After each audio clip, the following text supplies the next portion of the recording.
Assalomu alaykum va rahmatullohi va barakatuh. Kanalimizga xush kelibsiz aziz muxlislar.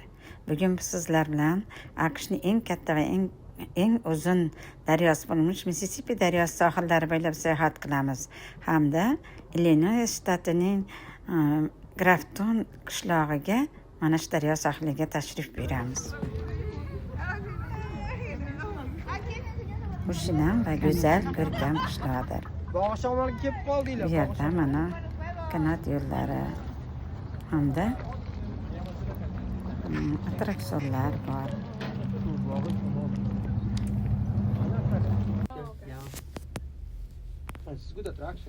Mana biz ham sayohatni boshladik.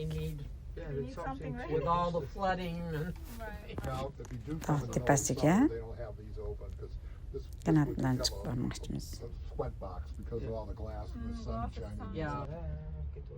Bu oqshomlar gap kelib qo'yma yani. Mana Amerikani bog'i shamol ekan bu. Tog' tepasida tepaliklarda chiroyli domlar joylashgan. Bu yerda ham odamlar yashaydi. Juda ham shinam, chiroyli qishloq ekan.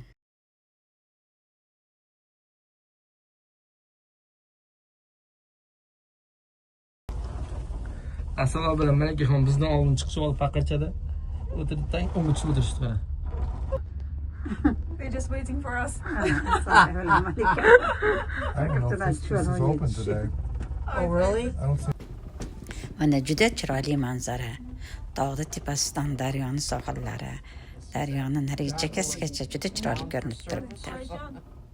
Video maps is this. Mana tog' tepasiga ham I don't see anything on that, so I'm gonna assume it's open, not open. yana tepalikda sayohatni boshlaymiz. Juda ham chiroyli joylar, tepadan go'zal tog'lar.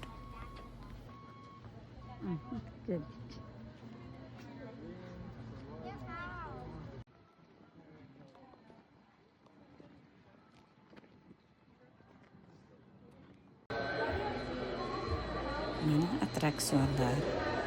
Bunda bolalar va kattalar temir izlarda, katalkalarda tog'ni atrofini aylanib chiqishadi.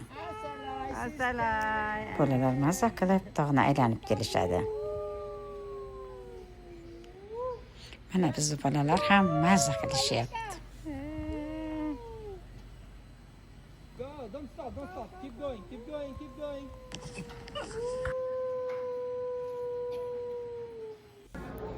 Mana tog'ning tepasidagi sayohatchilar uchun mo'ljallangan restoran. U ham juda katta.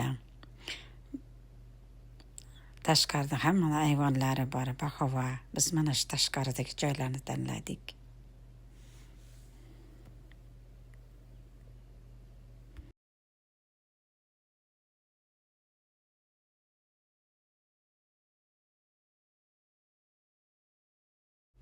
Daryo sohili bo'ylab yana sayohatni mashinada davom ettiramiz. Mana shu shinam go'zal qishloq ichidan yana biz daryo bo'ylab chiqib boramiz.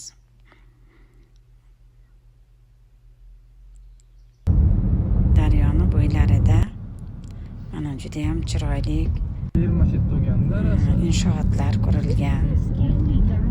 Uylar bor, odamlar yashaydi, go'zal uylar.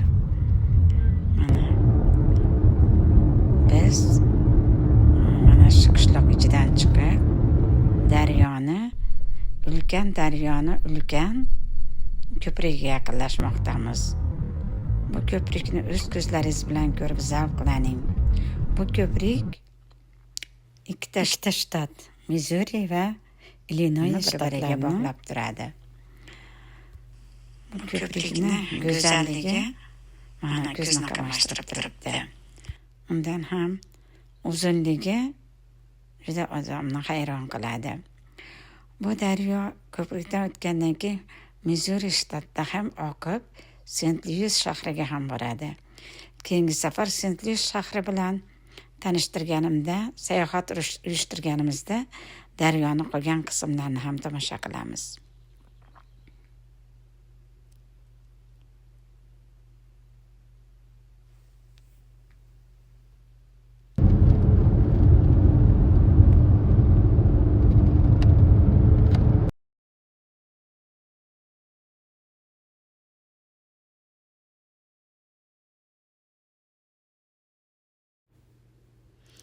daryoni o'rtasida ko'rinayotgan daraxtlar u daryoni chekkasi emas, u orolcha.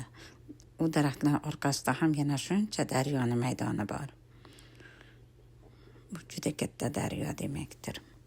Bu daryoning davomi oxiri porti Sent-Luis shahriga joylashgan. E'tiboringiz uchun katta rahmat. Sizga qanday videolar yoqadi?